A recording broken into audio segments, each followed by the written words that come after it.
সামাজিক যোগাযোগ মাধ্যম টিকটকের 20 দিনের পরিচয় প্রেমের টানে সিলেট থেকে ছুটে আসেন বিরিয়ানির দোকানে কর্মচারী বরিশালের মুলাদিতে। প্রেমিকাকে নিয়ে পালানোর সময় হাতে নাতে জনতার হাতে ধরা পড়েন প্রেমিক ও প্রেমিকা। ঘটনাটি ঘটেছে চরকালেখা ইউনিয়নের কাইতমারা গ্রামে। তবে প্রেমিকা তানজিলার দাবি, আমার স্বামী আছে, প্রতিপক্ষ ফাঁসানোর জন্যই আমাকে এমনটা করেছে। ওনার সাথে আমার সাথে টিকটকের সম্পর্ক ভালোই কদিন কথা হলো, মনে করেন যে 20 দিনের মতো হবে। তারপর উনি বললো যে একদিন তুই আসো আমার সাথে দেখা করো। তারপর আমি বললাম যে তাহলে কবে দেখা করবো? উনি বললো যে তুমি যেদিন আসো। পরে বললাম যে আমি তাই আজকে আসি দেখা করতে। উনি বলছে যে আচ্ছা ঠিক আছে আসো।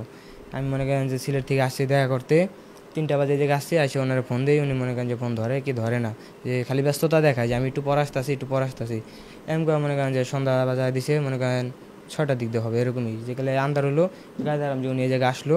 আসার পরে যে দেখা উনিও সামনে আমিও সামনে, তারপরে ওনারা কিছু ভাই বেড়াদের আসলো, ধরলো ধরে রুমে নিয়ে আসলো। না ওরকম কিছু করেনি। থেকে পরিচয়, মেয়ের সাথে টিকটকে পরিচয়, আবার 20 দিন পরিচয় হয়েছে, তারপর আসছি।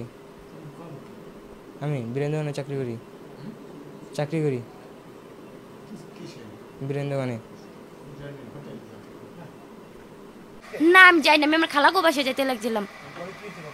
আমি আছিলাম মনে করি যে হানিফকারি আছে না, আর মজিদ একটা কাড়াল গাছ আছে না, ওই জায়গায়। আর পোলাটা ছিল অনেক দূর, আমি পোলাটার বার করে দেখিও না। তারপরে আমার মানে দর্শা আমি কইছি আমার 10 কিলো আমি আমার খালাগো যেতে আসছি, আমি করে বলছি। তারপরে আবার আমি কইছি তোর আমার স্যার আমার জামাই আছে, আমি আমার জামাইয়ের কাছে যাবো। মানে আমি কইছি আমার জামাই দেশে যাবো। তারপর আমি আমার খালাগো বাসায় যেতে, আমার মাল লাগে মানে মা বলছে কি চাল গুঁড়ি কর।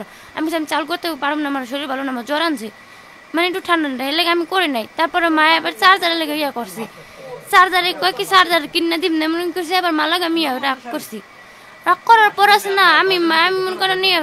তারপর আমি কই আমি জিত করে খালা করতে যাই, কই তুই যা সন্ধ্যাকাল আমি সন্ধ্যাকালে আমি যাইতে পারবো, কোনো ইয়ে আছে? তারপর আমি বলছি, এবার পরে আমি জিত করে গেছি গা। তারপরে আমার দর্শ জোর কইরা আমি তো আমার এরপর আমি বলছি তোমার আদর্শ কিলো হাত ছাড়। তারপর আর আমার হাত ছাড়ে নাই। এই ওই যে 3টা পোলা ধরছে, হ্যাঁ চিনি 3টা পোলার নাম হচ্ছে আসাদুল, আর একটার নাম মনে নেই। আমার সাথে তাদের কোনো সম্পর্ক নেই। জি না আমি আসতে বলি না, আমার মোবাইল অনেক কদিন বন্ধ হয়ে গেছে।